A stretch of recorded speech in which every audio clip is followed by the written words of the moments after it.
தேதி வந்து 13/8/2025 கிழக்கு கோபுரம் முன்பு மீனாட்சி கோயில் கிழக்கு கோபுரத்துக்கு முன்பு பிரார்த்தனை பண்ணிட்டு சாப்பிட்டு 2-3 நாட்களாக நல்லா மழை பெஞ்சது. இப்போ ஒரு 3 நாளாக மழை இல்லை.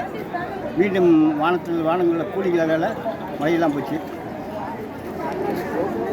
அதனால் இன்றைக்கிலேருந்து நைட்லேருந்து கிளைமேட் மாறி தமிழ்நாட்டில் 4 ஸ்டேட்லையும் மழை, இயற்கை மழை தான். நன்றி, வணக்கம். இன்றைக்கி 13/8/2025 மீனாட்சி மதுரை மீனாட்சி பிரார்த்தனை. நன்றி, வணக்கம். அப்படி 4 பக்கம் இருக்கு.